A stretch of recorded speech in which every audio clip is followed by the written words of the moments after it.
Picture a really cinematic, highly tense scene. A 5-year-old boy walks into a local London police station.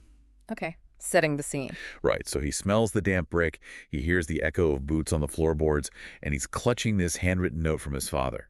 He hands the note up to the massive officer at the desk. I can already picture how terrifying that is for a little kid. Oh, totally. And the police officer reads it, nods slowly, and then, without a single word, just leads the terrified child down a hallway to a holding cell. Wow. Yeah, the heavy iron door swings open, the officer pushes the boy inside, and the lock turns with a loud, metallic clank.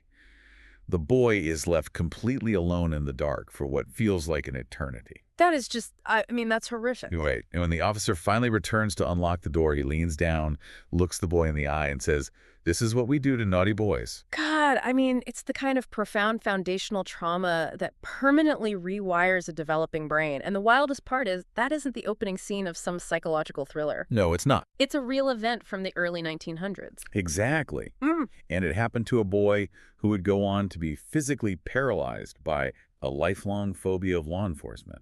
Yeah, like we're talking about a man who refused to even learn how to drive a car just in case he got pulled over for a parking ticket. Which is wild. Yeah. But more importantly, this single traumatizing moment really helped forge a mind that would spend the next several decades terrifying the rest of the world for our entertainment. Sir Alfred Hitchcock. Welcome to this deep dive. Today, we have a massive stack of biographical research, historical notes, and interviews.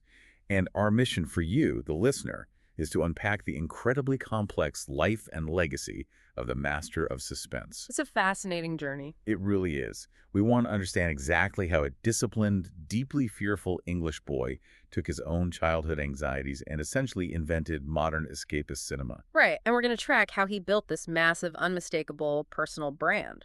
Yeah, and how he hid a very dark, often obsessive personality behind a droll, humorous public persona. To truly grasp the meticulously controlled nightmares of Hitchcock's films, you really have to start by looking closely at the incredibly strict environment that shaped him. Right. Because that incident at the police station was just one piece of a much larger puzzle of discipline. So let's look at his upbringing. He was born in 1899 in Essex, the son of a greengrocer. Mm-hmm.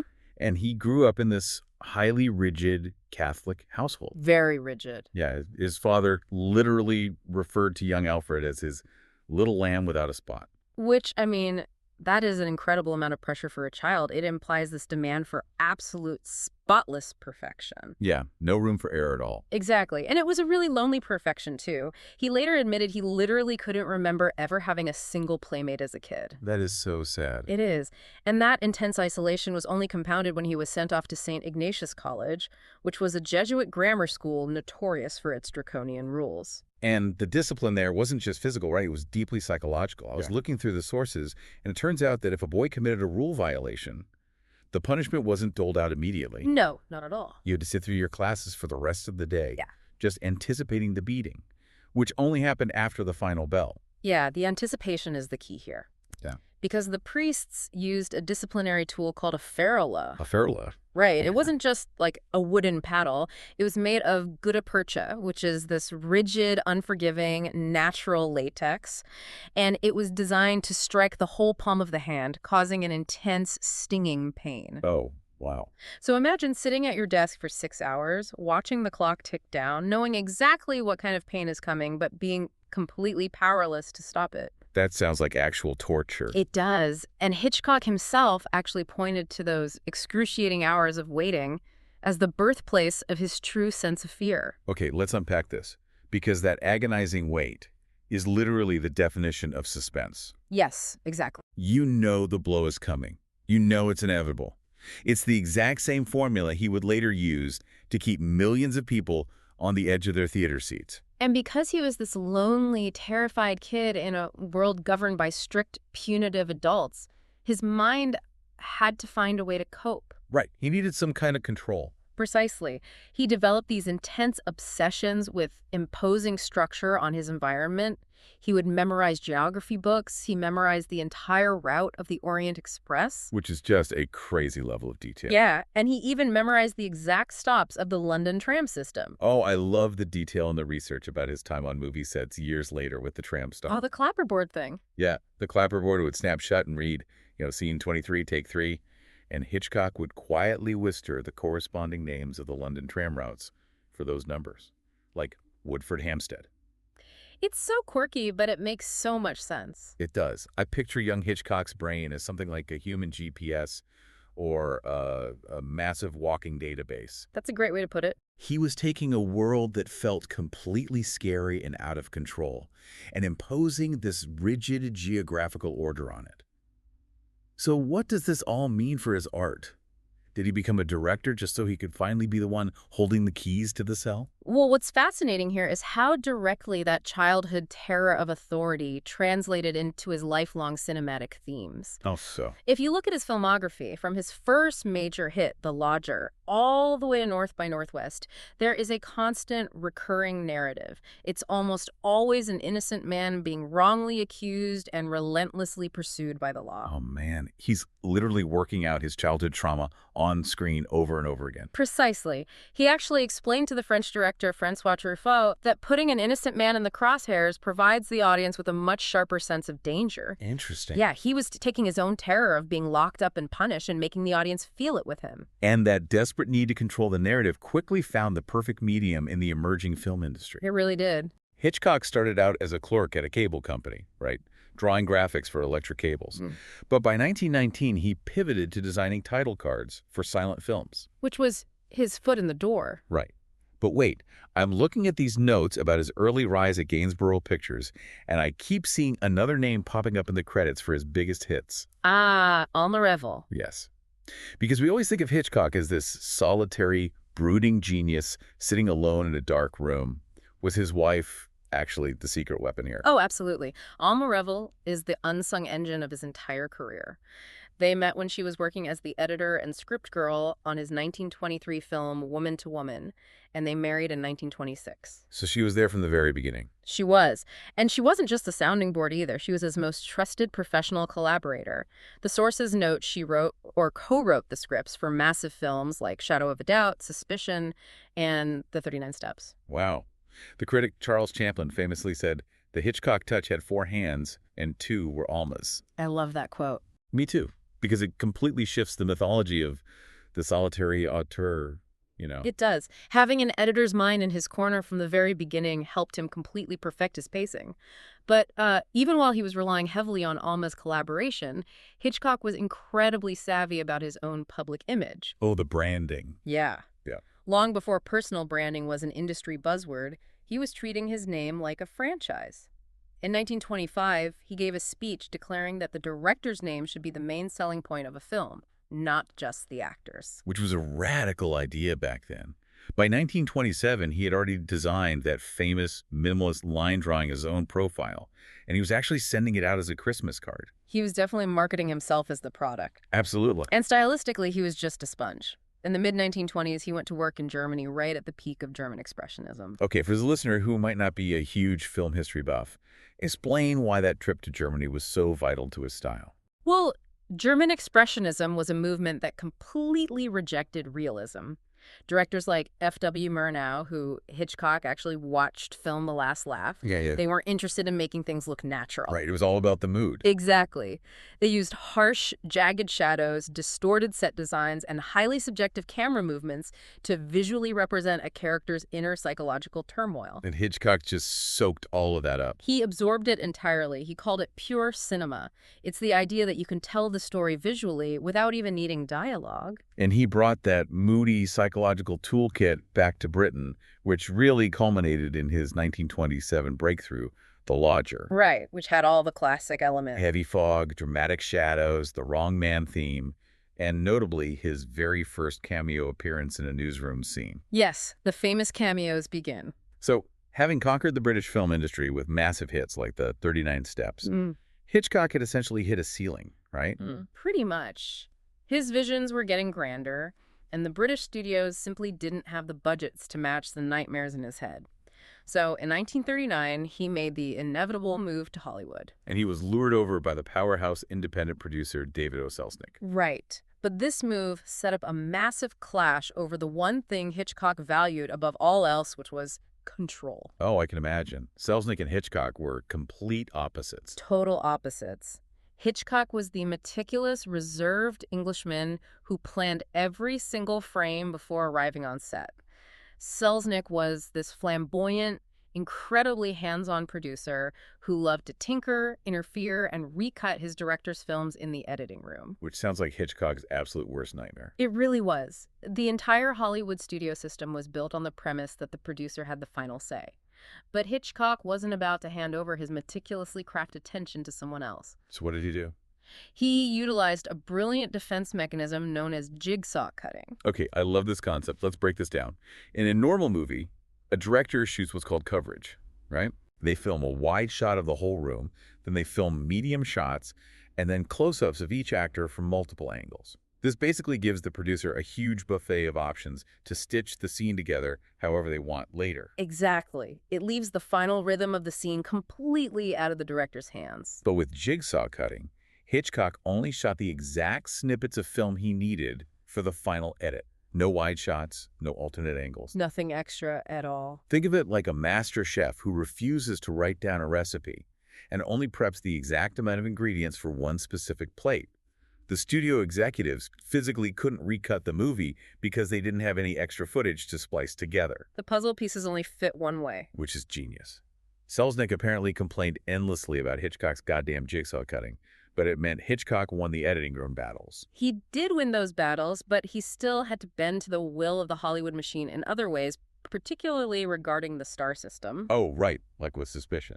Yes, in his 1941 film Suspicion, Cary Grant plays a character who, in the original novel, is a murderer. And Hitchcock fully intended for Grant to be the killer. Wow, Cary Grant as a villain. Right. He shot a brilliantly tense scene where Grant brings his wife a glass of milk that the audience highly suspects is poisoned. And this is where his visual genius really shines. To make sure the audience was looking exactly where he wanted, Hitchcock actually hid a small light bulb inside the glass of milk, so it literally glowed on screen. It's so brilliant. It's the ultimate mechanism of suspense through dramatic irony. Which is when the audience knows a secret that the character on screen doesn't. Exactly. By making that milk glow, Hitchcock ensures we cannot look away from it. The tension doesn't come from a sudden jump scare. It comes from us sitting in the dark, silently screaming at the protagonist not to drink it. But despite that brilliant setup, the studio stepped in and totally vetoed the ending. They did. They told Hitchcock, you absolutely cannot make Cary Grant, America's most beloved leading man, a murderer. The audience will revolt. So he was forced to rewrite the ending. So Grant's character was totally innocent, just deeply misunderstood. Which must have infuriated him. Oh, I'm sure it did. If we connect this to the bigger picture, Hitchcock's early Hollywood era proved he could scale up his British sensibilities to American blockbuster budgets. I mean, his first U.S. film, Rebecca, even won Best Picture. True. But it also laid bare his deep, agonizing frustration with having to compromise his vision for studio executives. So, to completely bypass that studio interference, Hitchcock realized he had to become more powerful than the studios themselves. He had to make his name the main attraction, regardless of who was starring in the movie. And he totally pulled this off. He did. Through an unbelievable run of masterpieces in the 1950s Rear Window, Vertigo, North by Northwest, and by cementing the concept of the MacGuffin in the public consciousness. Ah, the MacGuffin. It's a term actually coined by his collaborator, the screenwriter Angus MacPhail, but Hitchcock popularized it. For anyone who isn't familiar, a MacGuffin is basically the object or secret that the characters in the movie desperately care about, but which the audience ultimately doesn't care about at all. Right, like in North by Northwest, it's some vague microfilm. Exactly. Think about the last blockbuster you watched, the glowing cube or the secret flash drive. Yeah. You don't actually care about the data on the drive. You just care about whether your favorite hero survives the bad guys trying to get it. That's spot on. But here's where it gets really interesting to me. If the MacGuffin literally doesn't matter to us, why are we on the edge of our seats? Is Hitchcock just playing a trick on our brains? Well, yes, because Hitchcock understood human psychology perfectly.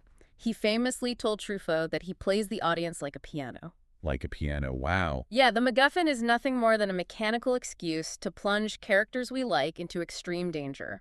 We don't buy a ticket to learn about stolen government blueprints. We buy a ticket for the emotional roller coaster. We go to feel the suspense. Exactly. And he heightened that by turning the audience into active voyeurs, like trapping us in the apartment with Jimmy Stewart in Rear Window. And then, in 1955, he bypassed the movie theaters entirely and brought himself directly into the audience's living rooms. The TV show. Yes, he launched the television anthology Alfred Hitchcock Presents. Oh. This is where the brand became truly immortal. Oh, without a doubt. Every week, he would step in front of that minimalist profile sketch to the tune of a quirky funeral march, delivering these incredibly droll, morbidly funny introductions. And that television show did exactly what he wanted. It made him a household name and gave him total financial leverage. Right. He eventually swapped his rights to the TV show and his movie Psycho for a massive chunk of stock in MCA, which basically made him the third largest shareholder at Universal Studios. So he finally achieved absolute fame and total creative independence. Yes. And he was so dedicated to preserving this image of the infallible, all-controlling master that he actually fabricated parts of his own mythology. This part is so wild to me. Right. For decades, he claimed that his films were completely finished in his head before he even rolled the cameras. He bragged that he storyboarded every single detail and barely even needed to look through the viewfinder on set. But the researcher Bill Crone, in his book Hitchcock at Work, dug into the studio archives and proved that was largely a PR invention. A total myth. Yeah. Hitchcock actually did improvise on set. He rewrote scenes on the fly. In fact, the legendary sequence in North by Northwest where Cary Grant is chased by a crop-dusting plane, it wasn't storyboarded in advance at all. I couldn't believe that when I read it. It's crazy. Hitchcock actually hired an artist to draw storyboards of the scene after it was already filmed, just so he could use them to promote the movie and maintain his reputation as a meticulous planner. That is hilarious, but it also shows a really intense obsession with being perceived as a godlike figure who controls every single variable. Which is a perfect segue, actually, because with total financial independence in the 1960s, the mask began to slip a bit. His art became much darker, and the line between his cinematic nightmares and his inner demons started to blur. We see that artistic shift so vividly with Psycho in 1960. Oh, yeah. It was a massive financial gamble. He shot it on a shoestring budget using his television crew. The violence of the shower scene was completely unprecedented for the time. Truly shocking for 1960. And killing off his leading lady, Janet Leigh, halfway through the film just shattered all narrative conventions. It essentially birthed the modern slasher genre, and it personally earned him over $15 million. But, you know, when a director demands that level of absolute unyielding control over every variable to achieve his dark vision, what happens when those variables are human beings? That's the dark side of the legacy. Behind the scenes, his relationship with his actors was incredibly problematic. He famously told the press that actors should be treated like cattle. He tried to walk it back later by saying he meant it in a nice way, but the sentiment of total dominance was undeniable. Yeah, and James Mason, who starred in North by Northwest, explicitly stated that Hitchcock regarded actors as nothing more than animated props. And things took a genuinely disturbing turn regarding his well-documented obsession with the Hitchcock blondes. He had always molded the images of stars like Madeleine Carroll and Grace Kelly. Right. But during the filming of The Birds and Marnie in the 1960s, his treatment of Tippi Hedren crossed a horrifying line. Looking at the research, which was also explored in the HBO film The Girl, Hedren's allegations describe a complete abuse of power. The reports are honestly harrowing. He isolated her from the rest of the crew, he had her followed off set, and he subjected her to severe sexual harassment. It's just awful. It is. And the physical toll was just as bad.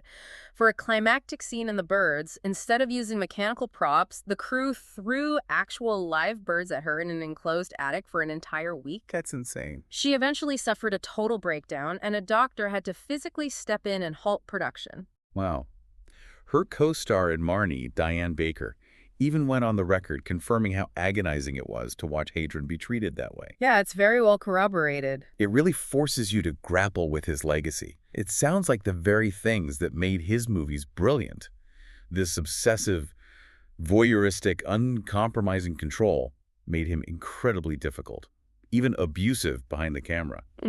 Does the desire to play the audience like a piano inevitably cross a line when you start playing your actors the exact same way? If we step back and look at the whole picture, Hitchcock's cinematic genius was his unparalleled ability to explore the absolute darkest corners of human nature. Right? He made us look at our own voyeurism, our obsessions, and our deep-seated terror of losing control. Yeah. But he wasn't just observing those traits, he actively enacted them. He lived them out. Exactly. He demanded absolute submission from his environment. He even told one interviewer that an actor must learn authority to have control. He just couldn't separate the art of suspense from the act of domination. Which really brings us full circle.